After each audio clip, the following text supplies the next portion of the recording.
This demo will cover how to update your disclosure profile within CAMS. I will go ahead and log into the CAMS test site to perform the necessary steps. Once you enter CAMS, your landing page will be your dashboard. And here's an example of the disclosure profile dashboard. You'll see the My Inbox tab, which contains anything that requires your action. You'll notice there is a disclosure profile that needs to be updated because it shows up in My Inbox and it's in the action required state. There is a recently viewed box on the left side, and this area contains your 10 most recently viewed items. In addition, there will be a small pin to the right of each item, which allows you to pin the ones that you want to always appear in your recently viewed section. To access your disclosure profile, you can click on the disclosure profile link in the inbox, or you can click on the COI tab at the top of the screen to navigate to it. At that point, you'll be taken to the workspace for your disclosure profile. You will see the state on the left side of the screen, which indicates action required. You'll also have an activity menu, and it shows the actions that can be performed. These options will change based on the state of the disclosure profile. So when I've finished updating my profile, I can click the Complete Disclosure Profile Update button to submit it. Now I would like to draw your attention to the Instruction Center box. This is a helpful tool which explains what action is required for your disclosure profile, the steps to be performed, and the reason for these actions. You'll also notice the Edit Disclosure Profile button. When you click this button, it takes you to the Disclosure Profile Smart Form. Again, Smart Form refers to the electronic form that contains questions for you to answer, and it's smart because it has built-in logic to show certain questions or omit questions based on your responses. This is a time saver since I won't need to scroll through questions that don't apply to my disclosure. Okay, now I'm in the Smart Form, and it will remember where I left off if I get interrupted or if I don't have time to finish it all at once. The first section of your disclosure profile is the Instructions and Policies page. It provides information pertaining to FSU's requirement to identify and manage potential conflicts of interest and conflicts of commitment, as well as the need to disclose outside professional activities and financial interests. It guides you on which documents you may want to collect to aid in completing your disclosure profile. Additionally, this page contains detailed steps that should be performed, and it provides training documents that you are expected to review to meet training requirements. Remember, CAMS organizes people into disclosure groups, and each person will be assigned to a group based on their role with the university. The disclosure group you are assigned to will determine the types of questions you'll be asked within your disclosure profile. So navigating through this page will bring you to the bottom where you will certify that you have read and understood the educational materials provided to you. And once you've checked this box, CAMS will assign a training expiration date, which will be 1 year from the date you marked it completed. All right, so now click Continue. On the entity disclosure information page, if I don't have any financial interests and/or outside activities to report, I will select No. Then I will certify and submit my disclosure profile. However, I will indicate yes in this example that I need to report my activities. Notice that there is a red asterisk next to this question. This indicates that a response is required. Also, if you click on the help bubble next to the question, the system displays a pop-up window with help text to provide definitions or context to assist in answering the question. We will now click the Add button to select an entity.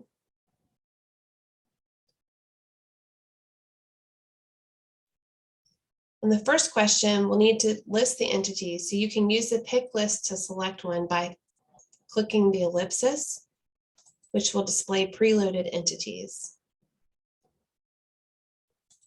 In this case, I'm going to enter Abbott Laboratories. The system found a match, so I'm going to select it. But sometimes you may need to list an entity that hasn't had a relationship yet with the university and therefore would not be included in the pick list. So you would then click the ellipses in that case. Another form will pop up and it'll allow you to provide more information about the entity. All right, moving on to question 2, I will provide the relation to the disclosure, which is self in this case. I will then need to answer which type of disclosure I must submit from the list provided based on the entity. So again, all the descriptions of the disclosure types are listed here. So I will choose this as an equity disclosure and consulting for this profile update. So now we'll scroll through and I'll answer the questions pertaining to the equity disclosure. So in the first question, yes, I own stock or partnership shares in this organization. I'll enter the value. And then in question 3, I'm going to indicate no, I don't own stock options or any other form of equity in this organization.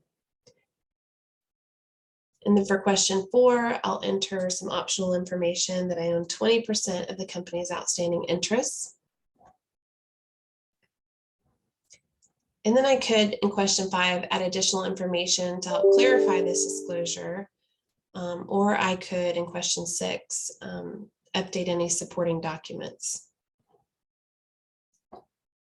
Right now, I'll scroll ahead and provide information about the consulting disclosure.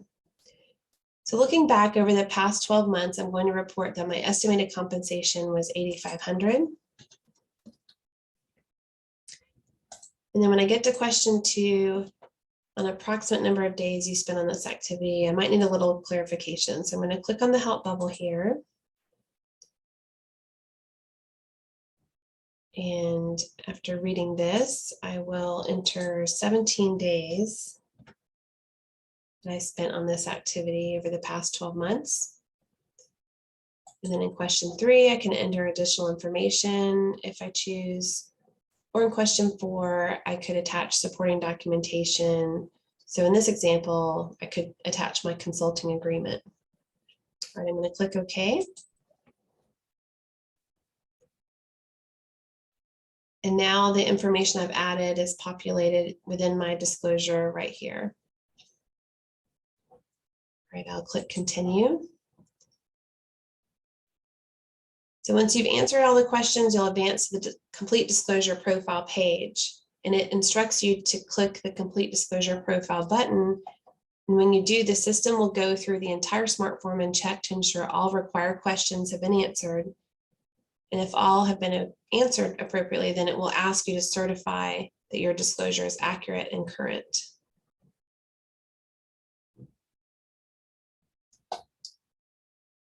I'll click OK. And now, since I've submitted my disclosure profile, the state will change from action required to no action required. You'll also notice that the system documents the date my disclosure profile was completed, and it shows my training expiration date since I've certified that I've completed my training. So now I will log out of the system.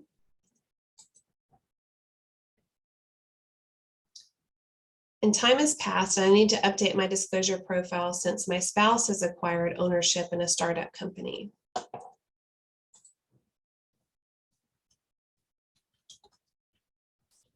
So I'll log into the system using my FSU credentials.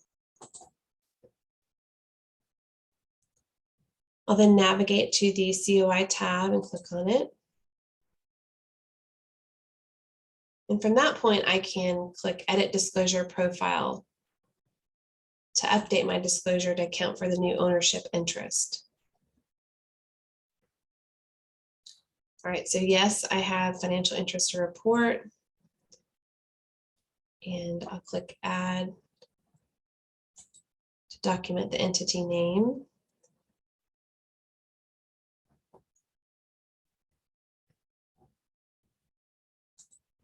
Look up Horizon Industries.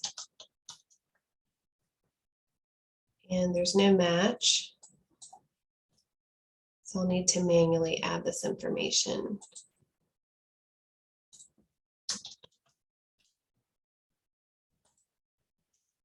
Indicate no, it's not publicly traded, and no, it's not a foreign entity. And click OK.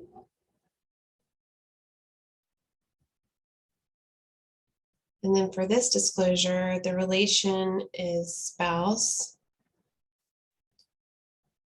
And I will select an equity disclosure. And I'll answer the questions.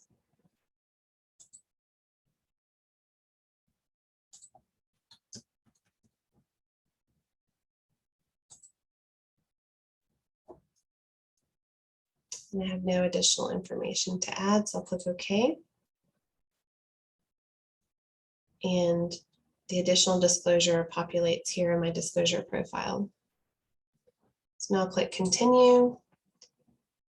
And now I'm ready to finalize this update. So I'll click the Complete Disclosure Profile Update button. I will attest that the information is accurate and current by clicking OK.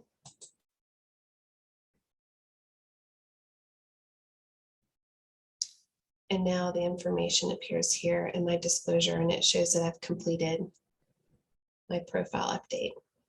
This concludes the demo on how to update your disclosure profile within CAMS.